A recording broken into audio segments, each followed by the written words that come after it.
আলহামদুলিল্লাহ, আল্লাহ পাকের বহুত বড় মেহেরবানি যে আল্লাহ তাআলা আমাদেরকে দিনের কাজের মধ্যে থাকার তৌফিক দান করেছেন। সুইলা রাসূলুল্লাহ সাল্লাল্লাহু আলাইহি সাল্লাম আন আতফালিল মুশরিকিন জারারিল মুশরিকিন, মুশরিকিনদের ছেলে সন্তান সম্পর্কে জিজ্ঞাসা করা হয়েছে যে তারা কি জান্নাতি হবে না জাহান্নামী হবে। এখানে লম্বা চূড়া কথাবার্তা চলে গেছে। কওলে জমহুর হলো চুপ থাকাই ভালো। বিভিন্ন আলেমরা বলছেন তারা জাহান্নামী হবে। একদল উলামায়ে কেরাম বলছেন তাদেরকে পরীক্ষা করা হবে, তারা পরীক্ষা করে যে পাশ করে জান্নাতি, ফেল করলে জাহান্নামী। মা বাবার অনুকরণে তারা জাহান্নামী হবে। হযরত খাদিজাতুল কুবরা রাদিয়াল্লাহু তাআলা আনহার পূর্বে যখন বিবাহ হয়েছিল দুইটা ছেলে ছিল। নবীকে জিজ্ঞাসা করলেন যে হুজুর আমার এই ছেলে দুটার খবর কি? কয় ছেলে দুটা জাহান্নামে। তখন হযরতে খাদিজা মনকে খারাপ নিচু করলেন, মন তার খারাপ হয়ে গেল। তো বললেন খারাপ করলা কেন? বলে আপনি বললেন তারা জাহান্নামী হবে। হুজুর সাল্লাল্লাহু আলাইহি সাল্লাম বললেন যে বিমা কানু আমিলিন, পিতামাতার অনুকরণে তারা জাহান্নামী হবে। পিতামাতা যখন নামাজ পড়ে বাচ্চাও নামাজ পড়ে, মা হিজাব পরে বাচ্চা হিজাব পরে। তো পিতামাতার অনুকরণে এরা গাছের পূজা করে, পানির পূজা করে, সূর্যের পূজা করে, মূর্তির পূজা করে, তারাও তাই করে।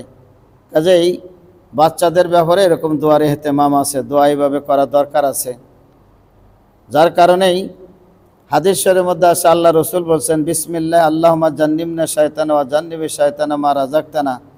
এই হাদিস বুখারীর মধ্যেও পাওয়া যায়, হাদিসের মধ্যেও আছে। মানুষ যখন বিবি সঙ্গম করবে তখন এই দোয়া পড়বে। দোয়া পড়লে শয়তান তার ক্ষতি করতে পারবে না। এজন্য আল্লাহর নাম নিয়ে কাজ করবে। হ্যাঁ, যখন এই কাজ করে তখন আমাদেরকে শয়তান থেকে বাঁচাবে এবং সন্তান যা হবে শয়তান তাকে দূরে রাখতে পারবে না। কাজে এগুলোর দিকে ইহতেমাম করা চাই। একটা হলো ওয়ালাদ, একটা হলো মাউলুদ। নিজের থেকে যে সন্তানগুলো আসে তাকে মাউলুদ বলা হয়। আর ছেলে সন্তানের থেকে সন্তান যখন মেয়ের থেকে মেয়ে, ছেলের থেকে ছেলে, মেয়ের থেকে ছেলে, মেয়ের থেকে মেয়ে, ছেলের থেকে ছেলে, ছেলের থেকে মেয়ে যা আসে তাদেরকে মাউলুদ বলা হয়। এই জন্য কি তার মধ্যে বর্ণিত আছে বাচ্চা হওয়ার সময় কিছু নিয়ম আছে, কিছু সুন্নত আছে। এক নম্বর হলো বাচ্চা যখন জন্মিবে তখন তার ডাইন কানে আজান দেবে, বাম কামে একামত দেবে, বাম কামে তার তাকবীর দেবে। মেয়ে হোক পুরুষ হোক একই নিয়ম। সব আজানগুলো এই ফুলাই বলবে। হ্যাঁ, আসসালাতু খায়রুম মিনান নাওম পড়বে। এগুলা সব বলে দেবে। মেয়ে হলেও ডাইন কানে আজান, বাম কানে একামত, এবং ছেলে হলেও ডাইন কানে আজান, বাম কানে একামত দেবে। এটা বাচ্চা হওয়ার সুন্নত। আর বাচ্চা যখন 7 দিন হবে তখন তার সুন্দর একটা নাম রাখবে 7 দিনের দিন। এটাও একটা সুন্নত, এটাও একটা নিয়ম। 3 নম্বর হলো 7 দিনের দিন সে আকিকা করবে। 7 দিনের দিন আকিকা না করতে পারলে 14 দিনের দিন করবে। 14 দিনের দিন না করতে পারলে 21 দিনের দিন করবে। করতে পারলে সবচেয়ে ভালো। আকিকার অর্থ হলো আকন মানে খুন বেটানা, রক্ত গড়ানো। কারণ এই বাচ্চার যাতে জান হেফাজত থাকে এই জন্য এটা করা রসুলের সুন্নত। 4 নম্বর বাচ্চার মাথা মুন্ডানের চুলগুলো চান্দি বরাবর খায়রাত করবে। মানে যে পরিমাণ চুল হবে ওই চুল মানে ওজন দেয়া, ওই পরিমাণ চান্দি কি করবে সদকা করে দেবে, দান করে দিবে। 5 নম্বর হলো মাথা মুন্ডানের পরে বাচ্চার মাথার মধ্যে জাফরান লাগায় দিবে, সুন্দর করে দিবে। এগুলোও সুন্নত। 6 নম্বর ছেলের জন্য আকিকার মধ্যে 2টা বকরি অথবা দুইটা বকরে 2টা বকরি, মানে পুরুষ 2টা না হলে মহিলা 2টা। আর মেয়ে হলে আকিকার জন্য 1টা পুরুষ বকরি আর না হলে 1টা মহিলা, অথবা একটা করেও যদি দেয় তাতেও সহি হবে। 7 নম্বর হলো আকিকার গোশত কাঁচা করে পাকা করে সবভাবে বন্টন করা জায়েজ আছে, মানুষকে খাওয়াই দেওয়া জায়েজ আছে। 8 নম্বর হলো আকিকার গোশত দাদা দাদি, নানা নানি, বাপ মা, সন্তান সন্ততি যার জন্য করতেছে সেও খেতে পারবে। সে তো আসলে খাইতে পারবে না, কিন্তু একটু গোশতের মধ্যে ডলা দেওয়া, তার মুখে লাগায় দেওয়া, এটা সুন্নত। আজকাল দেশে একটু প্রচলন আছে যে মা বাবা খাইতে পারবে না। এরকম ঢাকার মধ্যে এরকম এক বাসায় আমি গেছি, সেই বাসার মধ্যে আমাকে আকিকার গোশত খাওয়াইতেছে। তারা বলতেছে আমরা এগুলা খাই না। তো সে মহিলা অজ্ঞ মূর্খ, এবং এদেশে অনেক মূর্খ লোক আছে। কোরবানির গোশতের যে হুকুম আকিকার গোশতের সেই হুকুম, কোরবানির চামড়ার যে হুকুম আকিকার জানোয়ারের চামড়াও একই হুকুম। এজন্য আলেম হইতে হয় এবং আলেমদেরকে মানতে হয়।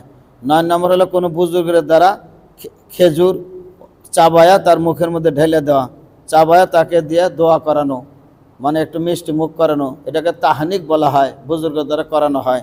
আমরা বিভিন্ন জায়গায় বুজুর্গ না হলেও আমরা এগুলো বিভিন্ন জায়গায় করে থাকি, এগুলা করা চাই।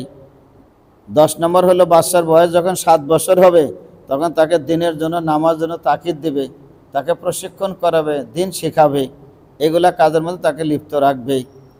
যখন 11 নম্বর, যখন বাচ্চার বয়স 10 বছর হবে তখন তাকে একটু মারপিট করবে, ধমক দিবে এবং শক্ত হবে। শক্ত না হলে ছেলেকে ঠিক রাখা যাবে না, তার অভ্যাস খারাপ হয়ে যাবে, নষ্ট হয়ে যাবে ছেলে। এই জন্য আজকাল মানুষ বলে কি যে মোবাইল ছাড়া ভালো হবে না, তার সূত্র যদি খারাপ হয় তার পরেরটাও খারাপই হবে। এগুলো সব ভুয়া কথা, এগুলো অন্যায় গর্হিত কাজ। কাজে এটা দিনের কাজে লাগায় রাখা। কারণ গোড়া যদি বাঁকা হয় 20 তালা করলে বাঁকাই হবে, গোড়া যদি সহজ হয়, মূল যদি সহজ হয় তাহলে পুরাটাই কি হবে, ওটা পুরাটাই সুন্দর হবে। এই জন্য এগুলোর মধ্যে থাকা চাই। আর মৌত এবং তারপরে এগুলা অনেক কিছু আছে। এজন্য বলা হইতেছে যে এই আকিকা করাটা এটা সুন্নত, এটা ভালো কাজ, এটা মুস্তাহাব কাজ, এটা সুন্নত কাজ, করলে সওয়াব আছে। কেউ যদি আদৌ না করতে পারে না করবে, কোনো গুনার কিছু নেই। আর অনেক মানুষ অনেক সময় প্রশ্ন করে থাকে যে আমি 10 বছরে করবো। আরে 10 বছরে কেন, এটা তো করাই হয় তার জানের হেফাজতের জন্য। একজন প্রশ্ন করে বসলো, পুরুষের 2টা কেন, মেয়ের 1টা কেন? মোস্তাবক সুন্নত বরাবর হলো না কেন? একই মাধ্যমে আসে, একই রোড দিয়ে আসছে, একই হুকুম তার উপর, তা ভিন্ন হয় কেন? বলে ভিন্ন তো এই জন্যে হয়েছে যে মহিলা তো সে তো মহলে থাকে, বাড়িতে থাকে, ঘরে থাকে। আর পুরুষ তো বিভিন্ন দেশে যেতে হয়, দেশ ও বিদেশে কাজ করতে হয়। ঝড় ঝাপটাকে তাকে সামলাইতে হয়, তাকে বোঝা বহন করতে হয়, রোদ্রের তাপে থাকতে হয়, বৃষ্টির মধ্যে তাকে কাজ করতে হয়, তার অনেক ঝুঁকি আছে। এই ঝুঁকিকে নিরসন করার জন্য সরকারে দো আলম সাল্লাল্লাহু আলাইহি সাল্লামের পক্ষ থেকে এবং হুজুর সাল্লাল্লাহু আলাইহি সাল্লামের ফরমান, পুরুষের জন্য 2টা আর মহিলাদের জন্য 1টা। যদি আদৌ কেউ না করতে পারে তার কারোর জন্য গুনাহ হবে না, গুনাহ কবিরা হবে না। আল্লাহ তুমি আমাদেরকে আকিকা সুন্নতের আমল করার তৌফিক দান করো। আসসালামু আলাইকুম।